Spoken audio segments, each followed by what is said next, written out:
صاحب سے جواب پوچھ لوں کیونکہ آپ کی جماعت کے اندر کوئی 70% لوگ جو ہیں یا وہ ماضی میں نون یا کاف میں رہے ہیں یا پیپلز پارٹی میں رہے. مفتاح اسماعیل صاحب ایک بات ابھی انہوں نے کہی کہ آپ کرپشن کے الزام ان کے اوپر اس لیے لگاتے ہیں. مریم نے آج تقریر کے اندر کوئی 25 جگہ کے اوپر گن کے بتایا شوگر میں اتنی کرپشن, ویٹ میں اتنی کرپشن, بجلی میں, LNG میں کرپشن. اس لیے لگا رہے ہیں کہ یہ بھی آپ کے لیول پہ آ جائیں. یہ انہوں نے جملہ استعمال کیا, تو کیا صرف یہی وجہ ہے کہ کچھ اور بھی ہے اس میں؟ نہیں.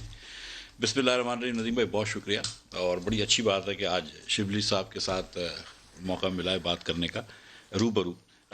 میں سر دیکھیں, کرپشن تو یہ ہے کہ 2-2.5 سال سے ان کے پاس حکومت ہے. اگر ہم نے سر کرپشن کری ہے تو وہ بتا دیں گے کس میں کری ہے. ٹھیک ہے, یہ بات ہر وقت کرتے ہیں کرپشن کی, لیکن کبھی آج تک یہ نہیں بتایا. مثال کے طور پر میں آپ کو گزارش کرتا ہوں کہ انہوں نے فرمایا تھا اور سب لوگ یقین سے کہہ رہے تھے, قسم کھا کے کہہ رہے تھے کہ شہباز شریف نے 27 ارب روپے کی BRT لاہور میں بنائی ہے, اس میں کرپشن کری ہے. یہ کہا ہے نا, آپ کے شو پہ کہا ہوگا, پورے پاکستان میں کہا ہے, سب نے کہا ہے, عمران خان نے کہا ہے, تمام لوگوں نے کہا ہے. ہم ایک سیکنڈ کے لیے مان لیتے ہیں کہ شہباز شریف نے 27 ارب میں 1-2 ارب روپے کی چوری کری تھی. میں مان لیتا ہوں ایک سیکنڈ کے لیے, فرض کریں. مجھے یہ بتائیں شبلی صاحب کہ 127 ارب میں جو پشاور کی BRT بنائی ہے اس میں عمران خان کتنے پیسے لے گیا. مجھے یہ بتائیں کہ اس میں زلفی بخاری کتنے پیسے لے گیا. مجھے یہ بتائیں کہ اس میں پرویز خٹک کتنے پیسے لے گیا. تو اگر 27 ارب روپے کی نون نے کرپشن کری ہے تو 127 ارب روپے, جس میں لاہور بھی شامل ہے, جس میں اسلام آباد بھی شامل ہے, جس میں ملتان بھی شامل ہے, جس میں کراچی کی گرین لائن بھی شامل ہے, اتنے پیسوں میں سے انہوں نے ایک بنائی ہے. تو اگر یہ کرپٹ نہیں ہے تو وہ پیسے کہاں گئے؟ آپ نے زلفی کا نام کیوں درمیان میں لیا؟ کیونکہ پرویز خٹک تو وزیر اعلیٰ تھے, عمران پرائم منسٹر. آپ کو بھی پتا ہے میں نے کیوں نام نہیں, مجھے نہیں پتا. اچھا چلو چھوڑ دیں, میری غلطی ہو گئی, بس 1 منٹ منہ سے نکل گیا, حالانکہ سب کو پتا ہے. وہ کہتے ہیں وہی بات سارے فسانے میں جس کا ذکر نہ تھا. واقعتاً مجھے نہیں پتا سر, وہ بھی ہنس رہا ہے. مجھے بتا دیں, میری لا علمی صاحب کی بھی ہنسی سنبھل نہیں رہی ہے. ابھی کوئی بات نہیں, وہ تو بہت غصے میں بیٹھے ہوئے ہیں, کچھ بھی کہہ سکتے ہیں. ابھی تو انہوں نے تو بہت ساری باتیں کری, تو پھر آپ دوسری بات کریں.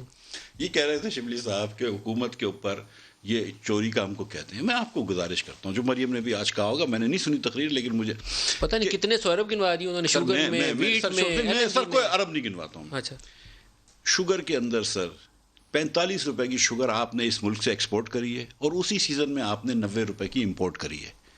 مان لیں 1 منٹ کے لیے کہ کرپشن نہیں تھا, میرے خیال میں انکمپیٹنس تھی سر, مان لیں. لیکن سر آپ کا خیال ہے نا. اب سر ایک گزارش, اچھا, اچانک مئی کے یہ کہتے تھے کہ 4 لاکھ ٹن کی ہمارے پاس مہینے کی کنسمپشن ہے اور 20 لاکھ ٹن رکھے ہوئے ہیں, تو کوئی مسئلہ نہیں ہے.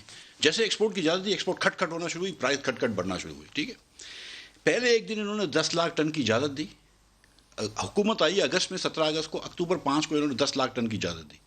دسمبر کو پھر اسپیشل ECC میٹنگ کری جس میں صرف 1 لاکھ ٹن کی اجازت دی. بھائی 10 لاکھ ٹن کی اجازت ان یوز پڑی, 1 لاکھ ٹن کی اجازت دینے کی کیا ضرورت ہے؟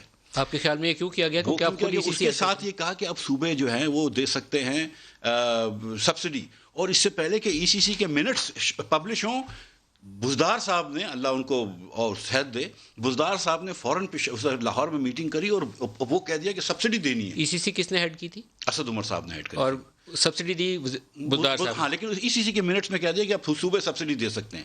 اس سے پہلے کہ منٹس چلے گئے, وربل انسٹرکشنز آ گئے تھے. یہ FIA کی رپورٹ میں, مجھے تو نہیں پتا چلے گی, FIA کی رپورٹ میں جو میں نے پڑھی ہے, تو بزدار صاحب نے سبسڈی. لیکن اسد صاحب نے کہا کہ ہمارے پاس ڈالر بہت کم تھے اس لیے میں نے ایکسپورٹ کی اجازت دے دی. اچھا سر, کمال یہ ہو گیا کہ اس کے بعد 2 مرتبہ شوگر ایڈوائزری نے کہا یار دیکھو پرائسز بہت بڑھ رہی ہیں, روک دو.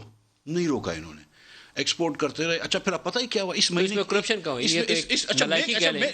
کے مہینے کے اندر سر, اب سر یہ دیکھیں نا, یہ تو اللہ ہی جانتا نا کہ بزدار صاحب کے دل میں کیا تھا کہ انہوں نے اچانک جو ہے وہ ECC کی منٹس آنے سے پہلے پبلش کر دیا کہ سبسڈی دے دو, جبکہ FIA بولتی ضرورت ہی نہیں تھی سبسڈی دینے کا.